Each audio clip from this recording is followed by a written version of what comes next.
नमस्कार दोस्तों अहमदाबाद में जो एयर इंडिया का प्लेन क्रैश हुआ था उसके बाद से बहुत से लोगों को इसके रिपोर्ट का इंतजार था, क्योंकि इतना बड़ा शॉकिंग इंसिडेंट जो हुआ, इतने सारे लोगों की जानें गईं, तो इसके पीछे का कारण क्या है ये लोग जानना चाहते हैं। तो मैं आपको बता दूं, कल देर रात को इसका जो रिपोर्ट है वो रिलीज किया गया है। ये अभी के लिए इनिशियल रिपोर्ट है और ये आप देख सकते हो खबर, AAIB releases initial probe report on Ahmedabad air India crash. इसको थोड़ा सा डिटेल से समझने की जरूरत है कि रिपोर्ट के अंदर क्या चीजें बोली गई हैं और ये मायने क्यों रखती हैं, क्योंकि यहाँ पर ये बात तो काफी लोग जान रहे थे कि यहाँ पर थ्रस्ट नहीं मिल रहा है, जो इंजन है उसका ब्रेकडाउन हुआ है, इंजन यहाँ पर काम नहीं कर रहा है। लेकिन उसके पीछे का कारण क्या है और साथ ही साथ कॉकपिट के अंदर जो दोनों पायलट्स हैं उनके बीच में क्या बात हुई है, वो सब कुछ मैं आपको डिटेल से बताऊंगा। देखिए, सबसे पहले तो मैं आपको बता दूं, AAIB क्या है, एयरक्राफ्ट एक्सीडेंट इन्वेस्टिगेशन ब्यूरो।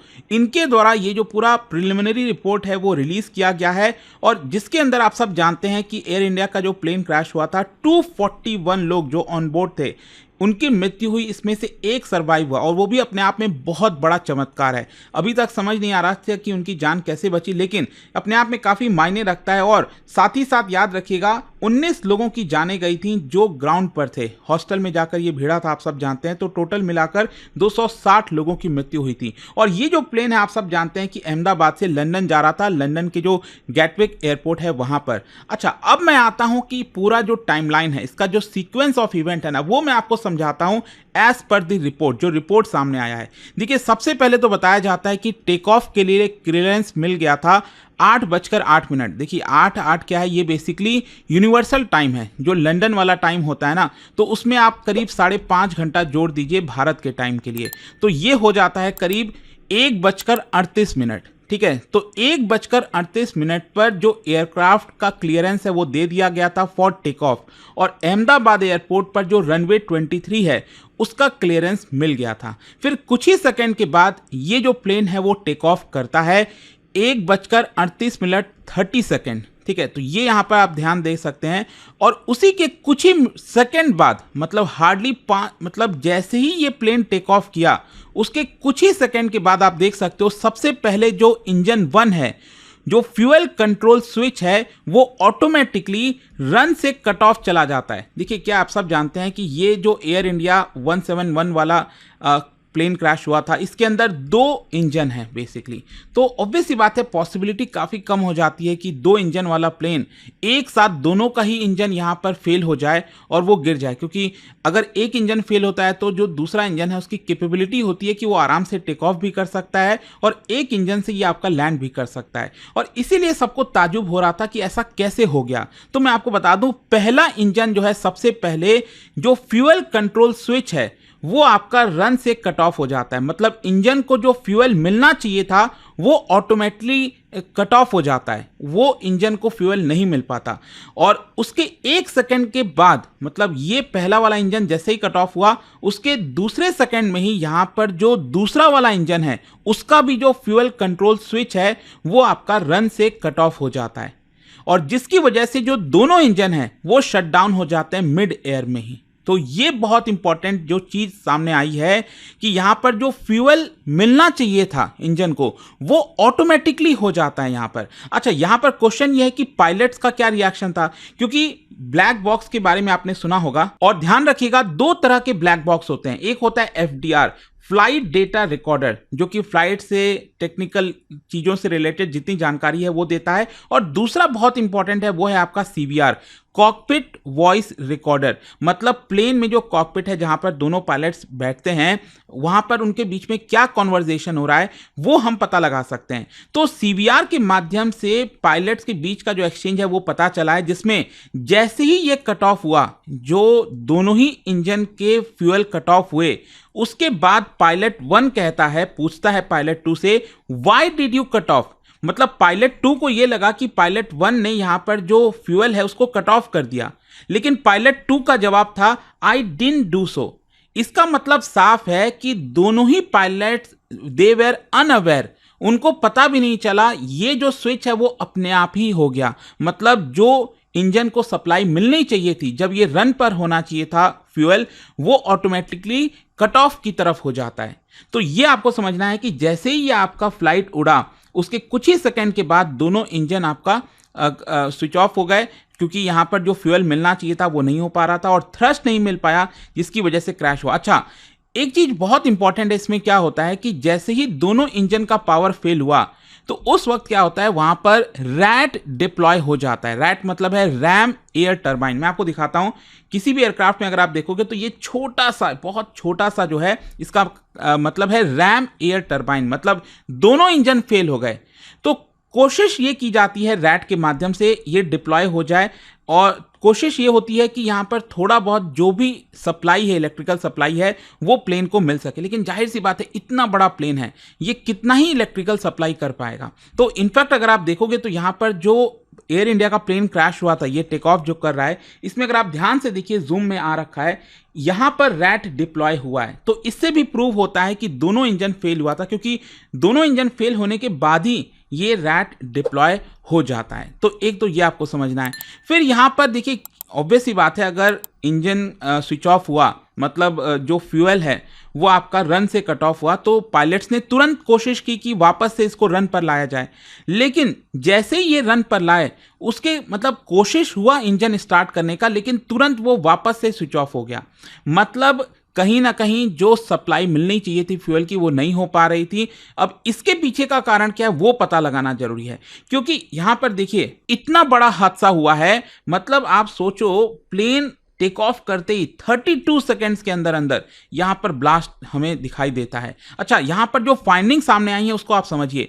पहला तो आई होप आप समझ गए होंगे कि दोनों इंजन शटडाउन हो गए। क्यों? फ्यूल कट ऑफ वेल्व्स की वजह से। फ्यूल कट ऑफ वेल्व्स क्या होता है, ये आपको आपको इंजन्स में देखने को मिलेगा। बेसिकली एक क्रूशियल सेफ्टी डिवाइस होता है, जहां पर जो फ्यूल का फ्लो है ना, वो कंट्रोल करता है कि कितना फ्यूल इंजन में जाना चाहिए, कितना नहीं जाना चाहिए। और एयरक्राफ्ट के अंदर तो ये और भी ज़्यादा इंपॉर्टेंट हो जाता है। स्पेशली क्या है कि यहाँ पर पायलट के पास पावर होती है, मतलब पायलट चाहे तो इसको कट ऑफ कर सकता है, लेकिन वो इमरजेंसी के समय करता है। मान लो अगर प्लेन आपका उड़ान भर रहा है और उस समय मान लीजिए अगर इमरजेंसी आ गई, इंजन में आग लग गई, तो जाहिर सी बात है ना, आपको वहां पर फ्यूल की सप्लाई रोकनी पड़ेगी, अदरवाइज आग और ज़्यादा बढ़ जाएगी।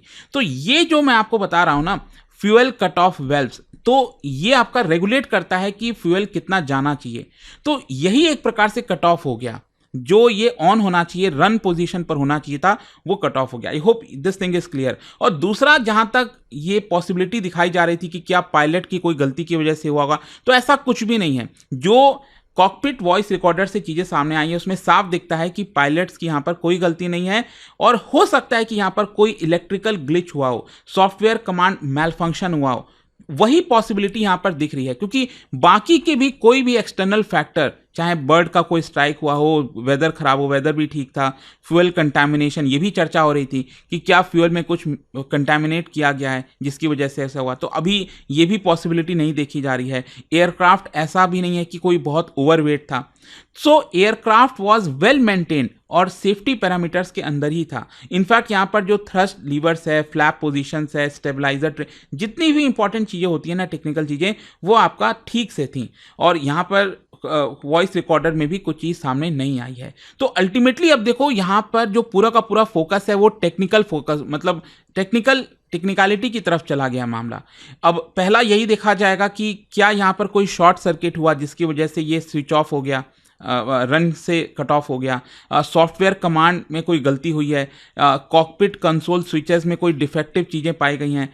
तो इस तरह की चीज़ों पर अब मामला जा रहा है। और यहाँ पर यह भी देखा जाएगा कि क्या किसी प्रकार का सेंसर मिसरीड हुआ है, तो ये सब देखना होगा। और दूसरा, यहाँ पर यह भी पता लगाने की कोशिश की जा रही है कि क्या बोइंग का जो सॉफ्टवेयर अपडेट है उसमें कोई गड़बड़ी थी, क्या जो बाकी के 787 मॉडल्स हैं ऑटो पायलट सिस्टम में, जो उसमें कुछ बग्स वगैरह हैं, क्या उसकी वजह से कोई गड़बड़ी हुई। और जहाँ तक सवाल है कि ग्राउंड क्रू और मेंटेनेंस का रिकॉर्ड, तो वहाँ पर भी देखिए 3 दिन पहले ही जो है इसका लास्ट मेंटेनेंस हुआ था, ये जो एयर इंडिया का प्लेन क्रैश हुआ है, और वहाँ पर कोई भी इश्यूज नहीं पाए गए थे। और ध्यान रखिए, यहां पर इन्वेस्टिगेशन में बहुत सारी पार्टीज इन्वॉल्व हैं। एक तो भारत की खुद जो डीजीसीए है वो इन्वॉल्व है, फिर यूएस की भी जो रेगुलेटर है वो इन्वॉल्व है, क्योंकि यूएस की कंपनी के द्वारा बनाया गया है ना। बोइंग जो है यूएस की कंपनी है, जनरल इलेक्ट्रिक जो इंजन लगा है उसमें वो भी यूएस की कंपनी है। तो ये सब कंपनी के लोग भी आए हुए हैं। इसके बारे में पता लगाने की कोशिश कर रहे हैं। अब क्वेश्चन ये है कि आगे क्या, व्हाट नेक्स्ट। देखो अभी क्या है कि ये इनिशियल रिपोर्ट आई है, अगले 12 से 18 महीने के अंदर आप एक्सपेक्ट कर सकते हैं कि इसकी फाइनल रिपोर्ट आएगी। लेकिन हाँ, 3 महीने के बाद कुछ जो अपडेट वगैरह होता है, सेफ्टी अलर्ट वगैरह होता है, वो शायद जारी किया जाएगा। डीजी से ये हो सकता है कि फाइनल रिपोर्ट आने से पहले ही कुछ गाइडलाइंस वगैरह जारी कर दे।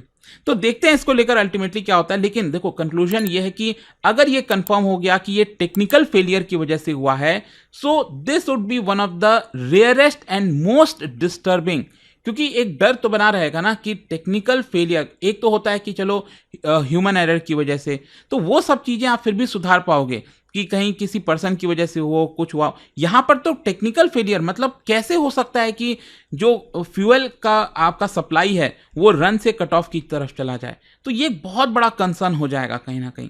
तो देखते हैं इसको लेकर क्या होता है, क्या चर्चा होती है। बट आई होप कि इस वीडियो के माध्यम से जो रिपोर्ट की इंपॉर्टेंट चीजें थी वो आपको समझ में आ गई होंगी। और जाने से पहले आप सबके लिए एक क्वेश्चन है। क्वेश्चन यहां पर यह है कि इनमें से कौन सी इंटरनेशनल बॉडी है जो ग्लोबल स्टैंडर्ड सेट करती है for black box use and design. और इसका राइट आंसर आप सब जानते हैं, मेरे इंस्टाग्राम पर तो मिलेगा ही, वहां पर अगर आप नहीं हो कोई बात नहीं, टेलीग्राम से ले सकते हैं इसका सही उत्तर। और दोस्तों मैं आपको बता दूं, स्टडी IQ पर गुरु कृपा सेल स्टार्ट हो चुकी है। मतलब अगर आप यूपीएससी की तैयारी कर रहे हैं, हमारे फाउंडेशन बैच को लेना चाहते हैं, ये आपके पास सबसे परफेक्ट टाइम है, क्योंकि इससे कम दाम में आपको बैच नहीं मिलेंगे। और यहां पर आपको कंप्लीट प्रिपरेशन कराई जाती है, प्रीलिम्स मेंस इंटरव्यू, और घर पर आपका बुक्स का पूरा सेट भेजा जाता है, 18 बुक्स का सेट, पर्सनल मेंटर आपको मिलता है। और स्पेशली अभी सेल के दौरान आपको 6 मंथ्स की एक्स्ट्रा वैलिडिटी दी जाएगी। और यहां पर 7 डे की रिफंड पॉलिसी है, मतलब 7 दिन में अगर आपको बैच वापस करना है, रिफंड लेना है, वो भी आप ले लोगे। कोई भी अभी अगर आपको प्रॉब्लम है, दिक्कत है, ये फोन नंबर दिया है, मेरी पर्सनल टीम आपको हेल्प करेगी, आप इस पे कॉल कर सकते हैं and use this code Ankit live to get maximum discount. Dear aspirants, study IQ का P2I फाउंडेशन प्रतिज्ञा बैच एक नए फ्रेश बैच के साथ लाइव हो चुका है। बैच स्टार्ट हो चुका है, क्लास टाइमिंग 6 बजे की है। अब IAS की तैयारी बनेगी और भी आसान, प्रॉपर क्लैरिटी, एक्सपर्ट गाइडेंस और इंडिया के टॉप UPSC एजुकेटर्स के साथ।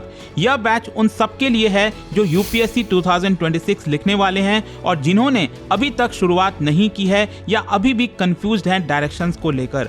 1000+ आवर्स की live classes, full structured road map के साथ, 1-on-1 पर्सनल मेंटरशिप, हर स्टूडेंट को मिलेगा personalised guidance, handwritten notes, smart और क्विक रिवीजन के लिए, PRP MRP residential programmes, prelims और मेंस के कंप्लीट सपोर्ट के लिए। और यह सबके साथ मिलता है कमिटमेंट का फुल रिटर्न।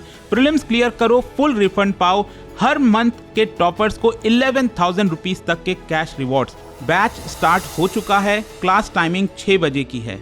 अभी डाउनलोड करो स्टडी IQ ऐप या विजिट करो वेबसाइट, सर्च करो P2I फाउंडेशन प्रतिज्ञा बैच, सेलेक्ट करो टारगेट ईयर 2026, क्लिक करो बाय नाउ और अप्लाई करो code Ankit live ANKITLIVE for maximum discount. अभी भी अगर आपको कोई डाउट है तो मेरी पर्सनल टीम को कांटेक्ट कर सकते हैं ऑन दिस नंबर 092400239293। यह सिर्फ एक कोर्स नहीं, यह है आपके IAS ड्रीम का असली launch pad. Start your UPSC journey strong, smart and unstoppable.